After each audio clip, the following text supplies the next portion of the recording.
ARESxGOD here, and it's time to talk about Jujutsu Kaisen. And honestly, this episode was just so fun thanks to our Todo deciding on his best friend, thanks to his big question that he also posed to Megumi. And I know a lot of stuff happened in this episode, but I was laughing so much thanks to Todo's and Yuji's interactions. I just want more. I'm so excited for next week. So let's get into this episode and talk about it. Now, we finally have the group battle starting, and since the beginning of the episode we have Gojo taking control of the commentary of the match between the two schools and putting Iori on the spot.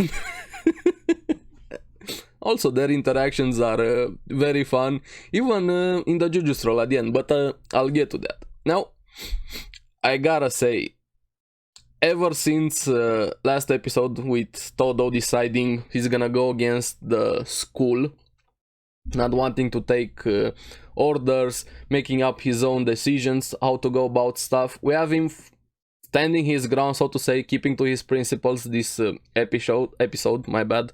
Again, I'm losing my voice for whatever reason for the past few days. But he shows up in front of the team, our team from the school, and we instantly have Yuji charging him, going against him. But before that, also see a bit of a flashback with the group, thinking that Todo is gonna be the biggest problem. Even the students from the Kyoto school have a lot of faith in Todo's power, let alone him being the biggest threat for our team. And they decide to leave everything to Yuji, even thinking that you weren't even a part until we find out you were alive. So it doesn't matter if you win, if you lose, you just have to delay Todo. But Yuji is very determined to win. He says, if I'm gonna do this, I want to win. So we finally have Yuji versus Todo. And honestly, Todo just stole the show. It felt like the Aoi Todo show in this episode. He was the main character, no questions about it. Even the way he was in control of the fight. And we have him just huge punch on Yuji, even through a curse.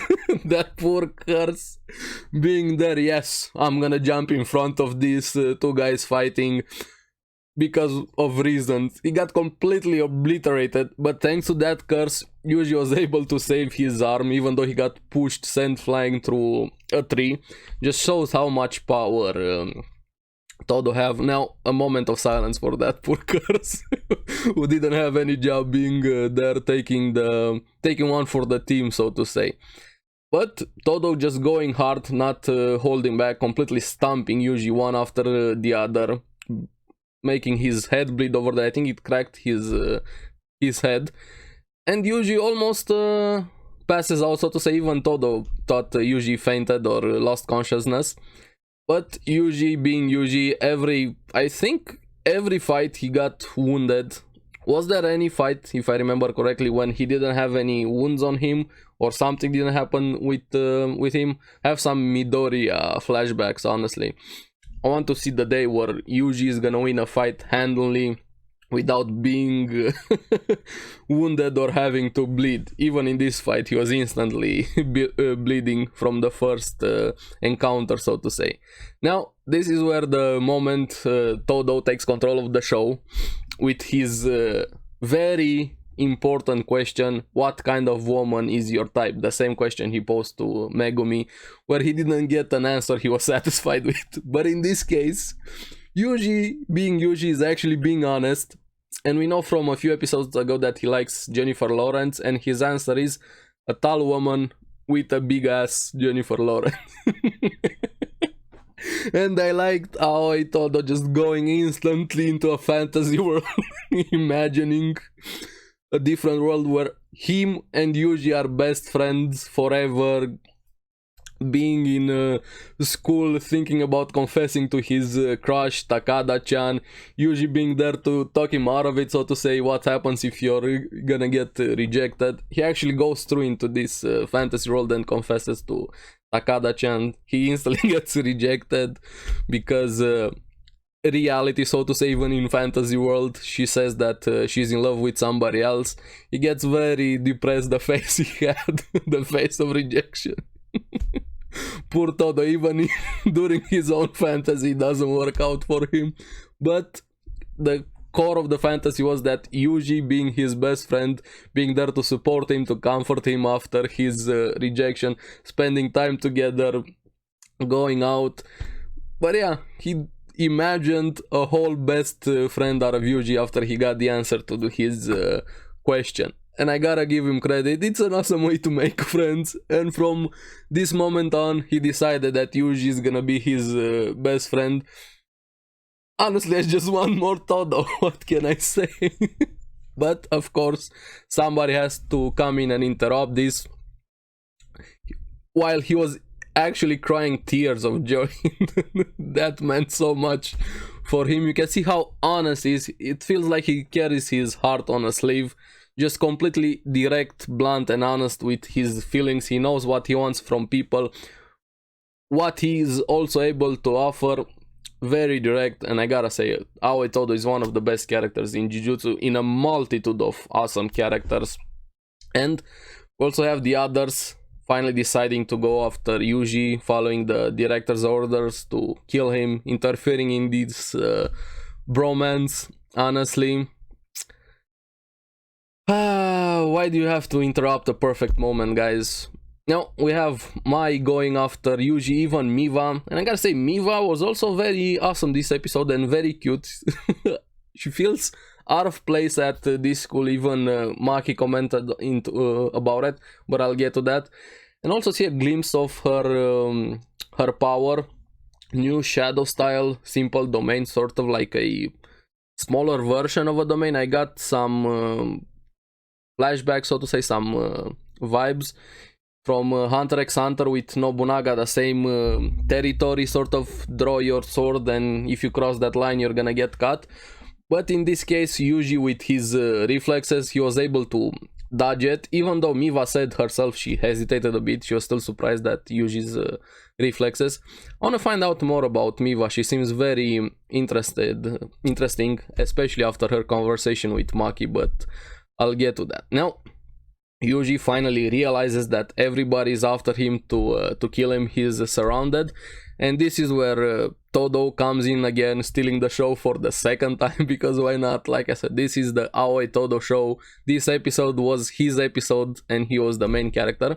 He jumps in and he's able with his power to swap Koma, the leader of the students from the other school, with Yuji, swapping their places around. Like I said, keeping to his principles, doesn't like being ordered around. He's gonna make his own decisions about Yuji depending on how their fight is gonna go. I kinda wanna punch Koma in the face, honestly. He seems like the biggest asshole of the group. The others are kind of following orders, doing what they're told, having their own opinion. Mai, she's also a bit snarky, but Koma feels like an actual asshole, honestly, from my first impression. I don't know, maybe if we get to know him more and why exactly he's doing what he's doing, my opinion is gonna change. But from what I'm seeing about him, he seems to be the biggest problem from the students in the other schools, besides the director. And we have on the other side Megumi and the group going after the loli witch Nishimiya. Poor girl. We have Maki versus Miva. Megumi also, after they shut down Nishimiya, going against Kamo, confronting him. Why are you trying to kill Yuji? This guy, even here in this conversation, he denied that he played innocent, so to say. This is why I'm very suspicious about him. I don't know, there's something, maybe somehow by appearances related to Ghetto. I don't know, maybe I'm just reading too much into it, but there's something about Koma that I honestly don't like even more after this episode. But yeah, we have Maki versus Miva, Megumi versus Kamo. Now, also we see another flashback, this time from the panda's perspective, so to say, with their conversation. What's happening with the school going after Yuji, with them deciding to protect Yuji, and also deciding to end the event faster, because then wouldn't be the situation where it allows them to go after Yuji, and I gotta say, Panda's very good at analyzing the situations, making decisions, seems to be a very good leader, honestly. And Nobara being Nobara, of course, why not, complaining about them not getting Bluetooth communication and stuff like that. Her reactions are always amazing. And after back in the present with the Lolly Witch falling in the tree, we have Panda and Nobara waiting for her there, getting ready to play. Honestly, awesome moments this episode. I was laughing so much throughout the entire episode. Another episode where I was just blinking and the episode was over. A lot of series this season have that feeling, at least for me, where I just didn't even realize that I was watching the episode and it was over. I wish I could binge watch Jujutsu Kaisen, Slime, Dr. Stone, and so many others. But yeah, back with the main event, so to say, of the episode, Todo versus Yuji. Todo was still in control of the fight, even analyzing Yuji. Yuji was putting up a good fight, and Todo was actually proud of Yuji with his power, even admitting that Yuji is physically stronger than him, even though if you look at their body types, even Todo said it, he's skinnier, scrawnier than me, so to say, but he's physically stronger. But there's also something he doesn't like, and the way he screamed, everybody heard that wrong. He doesn't like the way Divergent Fist works with Yuji's curse energy hitting after a delay. But in a bit of a roundabout way, he doesn't like it because he wants Yuji to grow stronger and not stay weak, not stagnate at that point. He sees potential into Yuji now that Yuji is his best friend. He wants him to grow even stronger, and Yuji agrees, saying, I'm not gonna stay weak. After Todo hit a nerve, so to say, when he called Yuji, do you wanna stay weak? No, I don't want. That's where the fight ends, so to say. I still have a bit of stuff to go through, but I want so much more out of Aoi Todo with his fight against Yuji. I was having so much fun.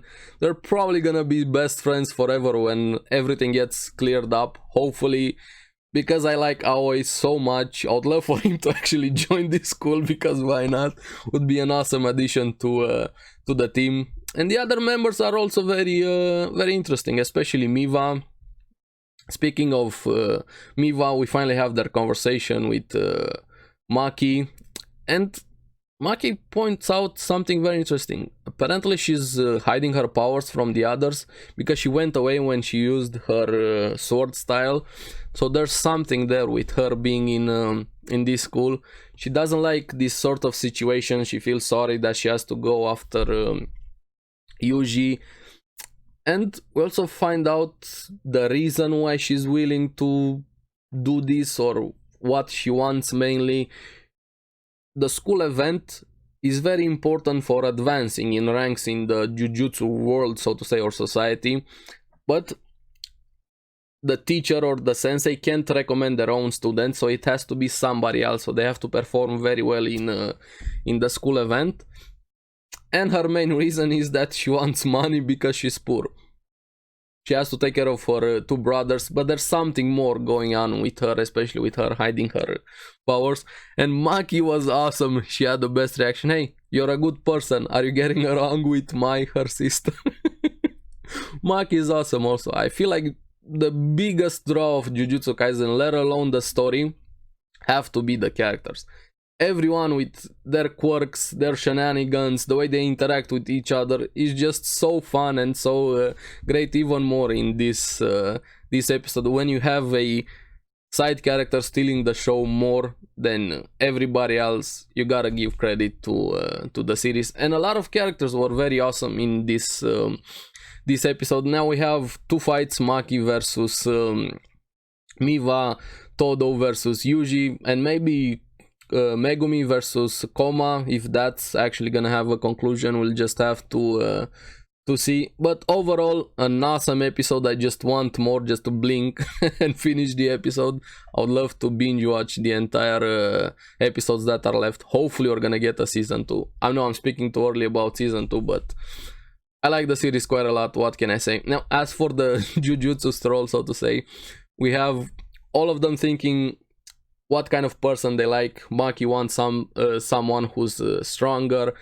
Nobara wants somebody who's useful, not a deadbeat, so to say. But Miwa and Gojo were the stars of the Jujutsu stroll. Miwa wanting somebody cute, nice, along those lines, somebody who care about. But I have a feeling she was thinking mainly about Gojo, by the way her face was so red. She has to think about Gojo. She definitely has a crush on Gojo. Now, meanwhile, Gojo saying he likes nice girls while talking to Iori, and Iori was going through everybody who's the nice girl, and she ended up on Miwa. I would also love to find out the history between Gojo and Iori. There's definitely somebody there. Even the first scene of the episode, the way they were bickering back and forth, even previous episode, even the Jujutsu stroll, they definitely have a history there. I would love to find out more about that. Now, honestly, like I keep saying, an amazing episode. I just want more. Now I'll leave off the question to you guys. The main question, what kind of woman is your type? Let me know down in the comments below. Are you gonna be best friends with Aoi Todo? Hopefully, because he's an awesome character. And as always, thank you very much for watching. Remember to like and subscribe, it helps me quite a lot. And you guys get the latest videos on the series that I follow. Keep enjoying Jujutsu Kaisen, because I sure am. It's an awesome series. I'll see you again on the next one. Bye bye.